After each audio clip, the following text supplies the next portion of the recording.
Preciosas son, queridos amigos, las historias que tienen como protagonista a Jesús. En el podcast resumen del deseado de todas las gentes, hoy capítulo 27. Puedes limpiarme.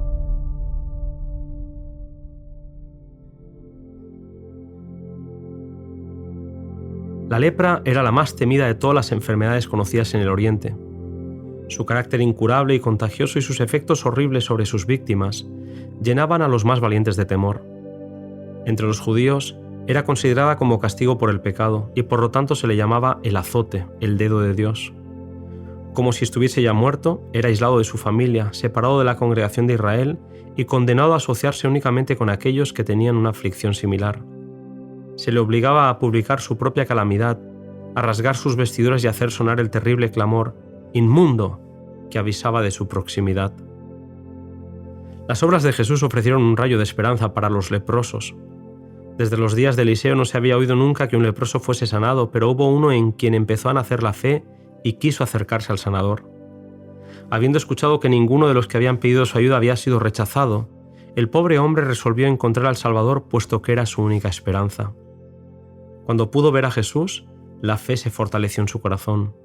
Aunque presentaba un espectáculo repugnante puesto que la enfermedad había hecho terribles estragos, olvidó las restricciones que le habían impuesto y comenzó a acercarse más y más a la multitud que rodeaba al Salvador. No percibía las expresiones de horror, veía tan solo al Hijo de Dios y dijo: «Señor, si quieres, puedes limpiarme».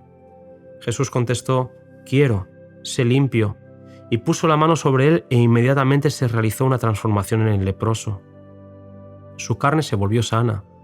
Los nervios recuperaron la sensibilidad, los músculos la firmeza.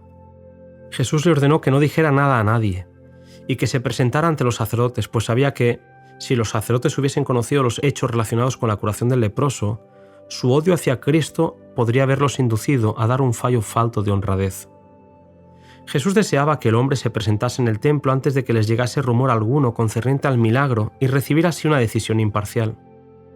Además, en su deseo de alcanzar a sacerdotes y maestros, mostraba la falsedad del argumento fariseo que lo acusaba de no respetar las leyes de Moisés. A pesar de la recomendación de Jesús, creyendo que dicha recomendación era fruto de la modestia del maestro, el hombre no hizo ningún esfuerzo para ocultar el hecho de su curación y publicó la noticia en todas partes. Dicha divulgación del asunto estorbó la obra del Salvador, ya que hizo que la gente acudiese a él en tan densas muchedumbres que por un tiempo se vio obligado a suspender sus labores. Los mismos sacerdotes que habían condenado al leproso al destierro certificaron su curación. Esa sentencia, promulgada y registrada públicamente, era un testimonio permanente en favor de Cristo.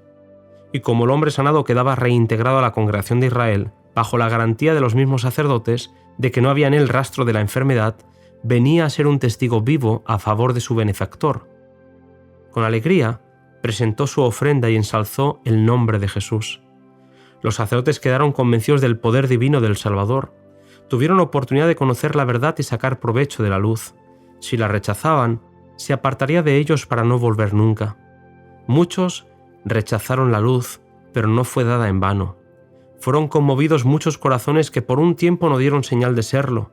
Durante la vida del Salvador, su misión pareció recibir poca respuesta de amor de parte de los sacerdotes y maestros, pero después de su ascensión, el libro de Hechos nos dice: una gran multitud de los sacerdotes obedecía a la fe. La obra de Cristo al purificar al leproso de su terrible enfermedad es una ilustración de su obra de limpiar el alma de pecado. El pecado es una lepra arraigada, mortífera e imposible de ser eliminada por el poder humano. Así como Jesús tocó al leproso sin contaminarse, Jesús, al venir a morar en la humanidad, no se contamina y nos asegura que su presencia tiene poder para sanar al pecador. Quien quiera caer a sus pies diciendo con fe: «Señor, si quieres puedes limpiarme», oirá la respuesta: «Quiero, sé limpio». En la curación del paralítico de Capernaum, Cristo volvió a enseñar la misma verdad. Como el leproso, este paralítico había perdido toda esperanza de restablecerse.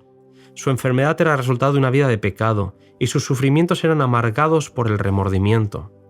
Ya había sido declarado como incurable y abandonado a la ira de Dios, y en su desesperación escuchó hablar de Jesús.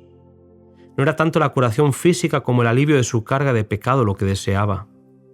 Los amigos estuvieron de acuerdo con llevarlo a Jesús, pero la casa de Pedro, donde Jesús estaba, se hallaba repleta de gente. Dispuestos a hacer aquello para lo que habían venido, aquellos amigos subieron al techo de la casa y allí abrieron un boquete, desde donde bajaron a su amigo a los pies de Jesús. El maestro interrumpió su discurso. Conocía a aquel que ahora estaba ante su presencia. Había presenciado sus luchas y su tristeza. Con palabras que cayeron como música en los oídos del enfermo, el Salvador dijo: «Confía, hijo, tus pecados te son perdonados». La carga de desesperación se desvaneció del alma del enfermo. La paz del perdón penetró en su espíritu y resplandeció en su rostro. Su dolor físico desapareció y todo su ser quedó transformado. El paralítico impotente estaba sano, el culpable pecador perdonado. Ya no pidió nada más. Era demasiado feliz como para hablar.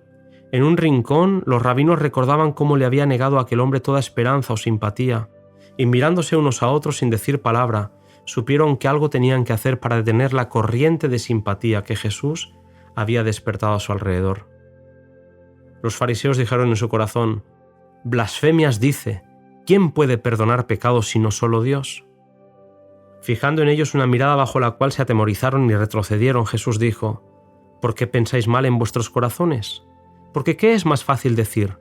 ¿Tus pecados te son perdonados?, o decir levántate y anda? Pues para que sepáis que el Hijo del Hombre tiene potestad en la tierra para perdonar pecados», le dijo al paralítico: «Levántate, toma tu cama y vete a tu casa». El que había traído su camilla se puso en pie con la elasticidad y fuerza de la juventud. El Creador del universo había restaurado la salud de ese cuerpo corrupto. La voz que había dado vida al hombre del polvo de la tierra había infundido vida al paralítico moribundo.